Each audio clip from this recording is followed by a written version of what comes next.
Olá, professoras e professores da Rede Municipal de Ensino da cidade de São Paulo.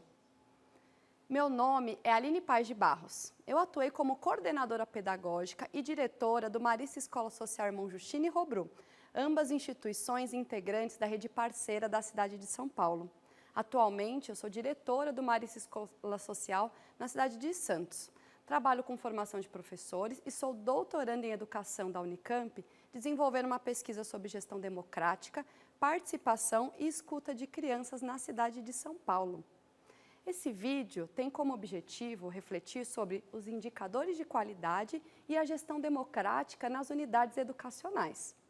O termo gestão democrática é muito utilizado quando falamos em gestão de instituições educacionais. É quase como se não pudéssemos pensar uma coisa sem a outra. Isso acontece porque gestão em educação precisa necessariamente perpassar por ações democráticas. É necessário compreender que a gestão em instituições educacionais é diferente da gestão em outros espaços de trabalho, como em empresas, por exemplo. Se pensarmos na educação infantil, teremos especificidades ainda maiores devido às características dessa etapa da educação básica. Portanto, pensando nesse contexto, como podemos traduzir isto para a prática? Como podemos pensar em ações que envolvam, de fato, não apenas os adultos, mas também os bebês e crianças da educação infantil? O que configura uma gestão democrática na educação infantil? É importante pensarmos que gestão é mediação para atingirmos determinado fim, ou seja, são os caminhos que percorremos para alcançar nossos objetivos. No caso da gestão democrática na educação infantil, buscamos que essa mediação seja realizada considerando todos os sujeitos que a compõem, ou seja, bebês, crianças, educadores, famílias. Então, se buscamos uma educação que provoque a transformação da sociedade, precisamos optar por uma gestão que se apoie no viés democrático, que considere a todos como participantes ativos do processo de decisão, ocupando seus lugares como sujeitos de direitos. O exercício da gestão democrática em unidades educacionais é previsto pela Lei de Diretrizes e Bases, a LDB, e pelas Diretrizes Curriculares Nacionais para a Educação Infantil. Sendo assim, as unidades precisam garantir que elas estejam presentes nas práticas educacionais. Na educação infantil, há muitas especificidades e que acabam interferindo e contribuindo para o processo de promoção da gestão democrática. Uma delas é a participação ativa das famílias, uma vez que a educação da primeira infância se constitui como um compartilhamento entre a família e a unidade educacional. Ter essa família presente e como participante ativa contribui para a promoção do desenvolvimento integral dos bebês e crianças. Afinal, não conseguimos separar a vivência e o processo de aprendizado deles entre a casa e a escola. Outro ponto importante para ser considerado é a escuta e a participação dos bebês e crianças. Sabemos que com um histórico de invisibilidade, eles por muitas vezes foram desconsiderados em seus saberes, opiniões e expressões. A garantia de uma gestão democrática implica necessariamente em escutá-los e promover espaços para uma participação genuína. Para que os processos de gestão em uma unidade educacional sejam considerados democráticos, as práticas com os bebês e com as crianças precisam ser participativas. Não é possível garantir a democracia apenas escutando os adultos.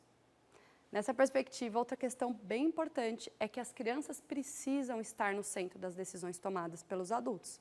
E essas decisões precisam partir de uma concepção de bebês e crianças enquanto sujeitos de direitos. Esse processo só é possível mediante a formação continuada dos trabalhadores das unidades. A constante reflexão sobre a ação precisa perpassar o fazer da gestão democrática, para que se garantam ações com intencionalidades, de modo a alcançar os objetivos traçados por aquele coletivo de pessoas.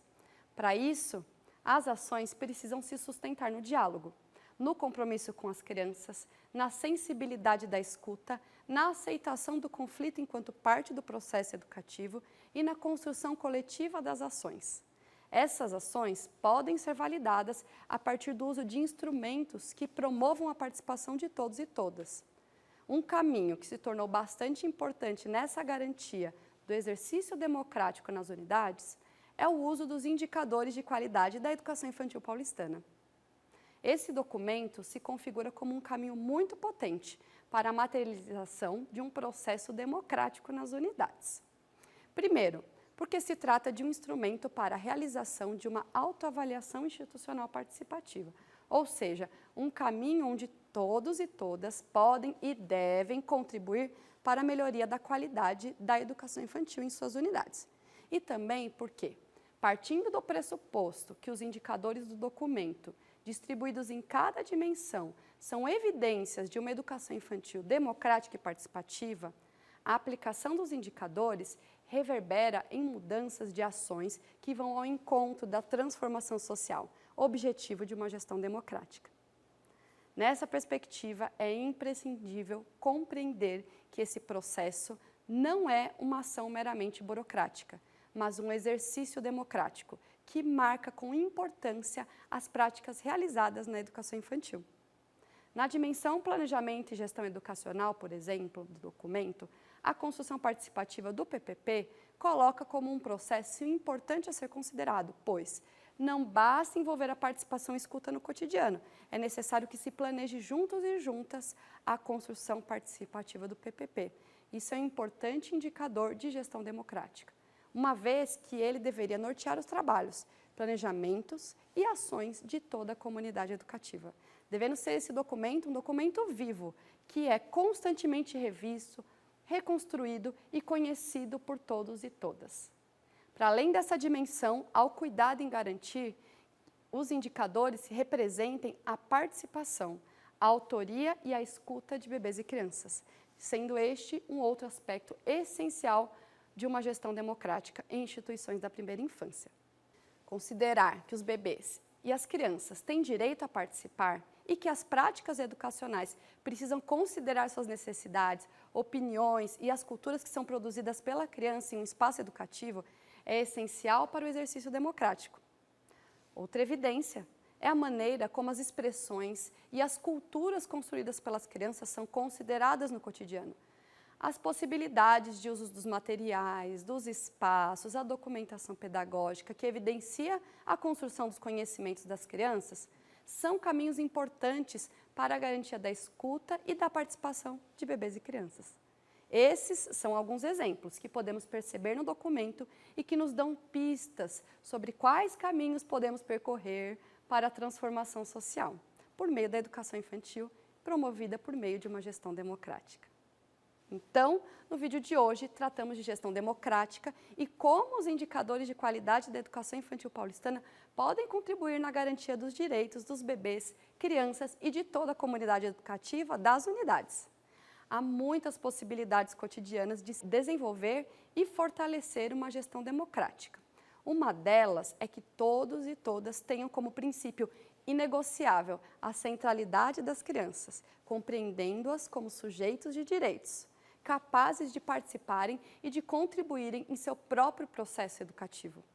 Tendo essa premissa bem fundamentada por toda a equipe, o processo de autoavaliação institucional irá traduzir, por meio dos indicadores, o que podemos fazer no cotidiano, desde o planejamento até as ações diárias, para fortalecer essa gestão. Bom, podemos concluir que é muito importante que todos os envolvidos tenham um alinhamento de ideias, concepções e compreendam que apenas pelo caminho democrático, incluindo os bebês e as crianças e suas famílias, é que conseguiremos alcançar a transformação social para um mundo mais justo e solidário, ou seja, a opinião de todos importa. Isso acontece porque a gestão democrática é uma maneira de garantir que todos sejam tratados com a mesma importância, que a unidade educacional não seja pensada apenas pelas equipes que ocupam cargos de gestão, mas que todos sejam chamados para serem corresponsáveis pelos processos e, principalmente, pela garantia de uma oferta de atendimento de qualidade. Esse caminho democrático pode não ser o mais fácil, no entanto, ele é o mais justo. Você já parou para pensar num mundo onde todos os sujeitos são escutados e têm seus direitos respeitados? Esse é o objetivo de comunidades educativas que optam por uma gestão democrática. Vou ficando por aqui. Espero ter contribuído para o aprendizado de vocês. Até uma próxima. Tchau, tchau.